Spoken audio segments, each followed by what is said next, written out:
वो एक अमल जो आपको दोज़ख में ले जा सकता है। 2025 की हकीकत हर इंसान इस दुनिया में अपने आमाल के साथ जीता है।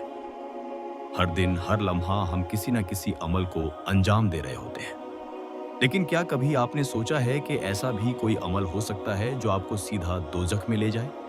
आज के इस वीडियो में हम बात करने वाले हैं एक ऐसे अमल की जो ज़ाहिरी तौर पर छोटा लगता है, लेकिन उसका अंजाम इंतहाई खतरनाक है।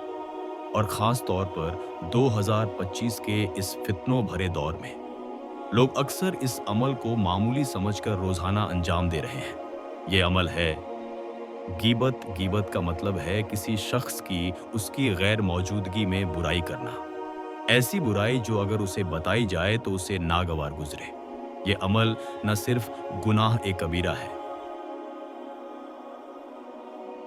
बल्कि कुरान और हदीस में इस पर सख्त मनाही की गई है।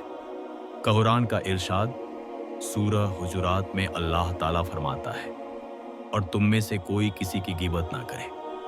क्या तुम में से कोई पसंद करेगा कि अपने मुर्दा भाई का गोश्त खाए? तुम तो इससे घिन करते हो, तो अल्लाह से डरो। बेशक अल्लाह ताला तौबा कबूल करने वाला और रहमत फरमाने वाला है। सूरह अल हुजुरात आयत 12।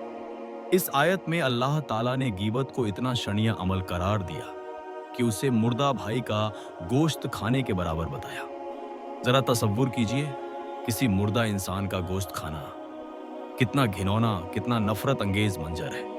और यही मिसाल अल्लाह ताला ने दी है उन लोगों के लिए जो दूसरों की पीठ पीछे बुराई करते हैं। हदीस मुबारक से दलील हजरत अबू हुरैरा रजी अल्लाह ताला अन्हु से रिवायत है कि रसूल अल्लाह सल्लल्लाहु अलैहि वसल्लम ने फरमाया, क्या तुम जानते हो गीबत क्या है? सहाबा ने अर्ज किया, अल्लाह और उसके रसूल बेहतर जानते हैं। आप सल्लल्लाहु अलैहि वसल्लम ने फरमाया, अपने भाई का उस बात से जिक्र करना जो उसे नागवार हो। पूछा गया, अगर वो बात मेरे भाई में हो भी? फरमाया, अगर वो बात उसमें है तो तुमने उसकी गीबत की, और अगर नहीं है तो तुमने उस पर बहतान लगाया। यानी अगर वो बात जिसमें आप उसकी बुराई कर रहे हैं वाकई उसमें मौजूद है तो भी आप गुनाहगार हैं, और अगर वो बात झूठ है तो आप बहतान लगाने के गुनाह में मुब्तिला हैं, जो और भी बड़ा गुनाह है। 2025 का फितना। आज के दौर में जब सोशल मीडिया हर किसी के हाथ में है, तो गीबत सिर्फ जुबान तक महदूद नहीं रही। Facebook, WhatsApp groups, TikTok, YouTube, हर जगह लोग किसी न किसी की गीबत करते नजर आते हैं। किसी सेलिब्रिटी की बुराई, किसी स्कॉलर के खिलाफ अफवाहें, किसी दोस्त या रिश्तेदार की बदनामी, ये सब कुछ आम बात बन चुकी है।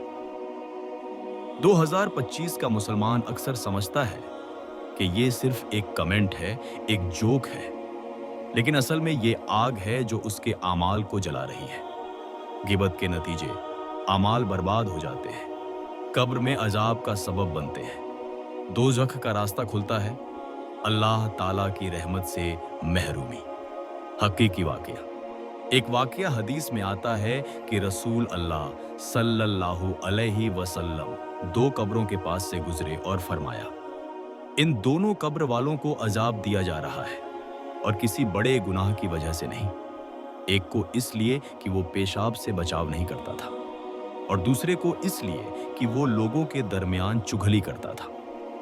यानी दूसरे शख्स को अजाब इसलिए हो रहा था कि वो एक जगह की बात दूसरी जगह जाकर करता था। ये भी गीबत की एक शक्ल है। इलाज क्या है? अपनी जुबान को कंट्रोल करना, हर लफ्ज बोलने से पहले सोचना, क्या मैं ये बात उस शख्स के सामने कह सकता हूं? अपने दोस्तों, रिश्तेदारों को भी इससे रोकने की कोशिश करना। अगर किसी की गीबत कर ली हो तो अल्लाह ताला से तौबा करना, और अगर मुमकिन हो तो उस शख्स से माफी मांगना। तौबा का दरवाजा खुला है। अल्लाह ताला फरमाता है, और जो लोग बुरे आमाल करने के बाद तौबा कर लें और अपने आप को सुधार लें, तो बेशक अल्लाह ताला उनकी तौबा कबूल करता है। ये वक़्त है अपने आमाल का जायजा लेने का। 2025 का मुसलमान किसी और को नहीं बल्कि खुद को देखे। क्या हम गीबत में मुब्तिला तो नहीं? क्या हमारी जुबान किसी और का गोश्त तो नहीं काट रही?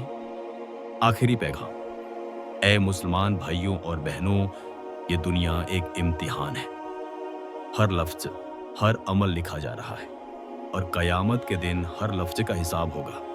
आज अगर हम अपनी जुबान को रोकने में कामयाब हो गए तो कल कब्र में सुकून मिलेगा, वरना ये जुबान हमें दोजख तक ले जा सकती है। अल्लाह ताला हमें गीबत, बोहतान, चुगली और हर किस्म के बुरे अमाल से बचाए। आमीन। जजाकुम अल्लाहु खैरन।